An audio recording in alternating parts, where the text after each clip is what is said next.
नाज़रीन ख़बर शामिल कंदा खानपुर महर मां PPMNA सरदार मोहम्मद बख्श खान महर चयो आहे त मुल्क में बुख ऐं बेरोज़गारी वधी वई आहे, पर PTI हुकूमत खे का बि ॻणती कोन्हे। खानगढ़ शरीफ में इलाइक़े वासियुनि जा मसला ॿुधंदे संदसि चवणो त वफ़ाक़ी हुकूमत रुॻो कर्ज़ वठण में रिकॉर्ड क़ाइमु कया आहिनि, बाक़ी तरक्की, खुशहाली ऐं रोज़गार संदन तरजीह कोन्हे। सरदार मोहम्मद बख्श खान महर जो चवणु हो त सिंध सां वफ़ाक़ी हुकूमत सौतीली माउ वारो सलूक जारी रखियो अचे थो। उन हवाले सां वधीक मालूम कंदासीं SN न्यूज़ जे रिपोर्टर नवाब अली मीरानी खां। जी नवाब।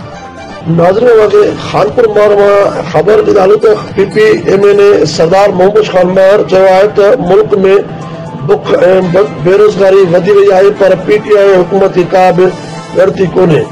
खानगढ़ शरीफ में इलाइक़े वासियुनि जा मसला ॿुधंदे संदसि चवणु हो त वफ़ाक़ी हुकूमत रुॻो कर्ज़ वठण में रिकॉर्ड क़ाइमु कया आहिनि, बाक़ी तरक्की, खुशहाली ऐं रोज़गार संदसि तरजीह कोन्हे।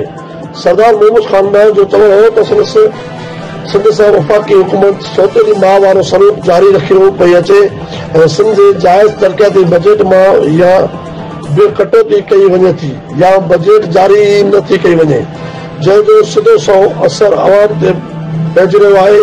PPMNA सरदार मोहम्मद खान महर घोटकी, खानपुर महर, लोही, शापूमार, मुबारकपुर, मिखली, धनेवाई, करीमगंज, गराणी, चरवार, हयात पतावी ऐं ॿिनि इलाइक़नि जे रहवासियुनि सां ॻाल्हाईंदे चयो त केतिरो ई तरक़ियाती रिथाऊं पूरे ज़िले में जारी आहिनि, जॾहिं त नयूं रिथाऊं जिन में रोड रस्ता, वाटर सप्लाई स्कीम, पकियूं नालियूं, अस्पतालनि खे अपग्रेड करण जो कमु जल्द शुरू थींदो।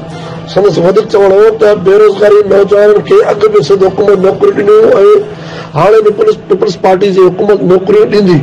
हिन चयो त अमन ऐं अमान जी सूरत हाल ते संदसि नज़र आहे, जंहिं ते ज़ाब्तो हणण लाइ हू मुसलसल अख़्तियार राब्ते में आहे।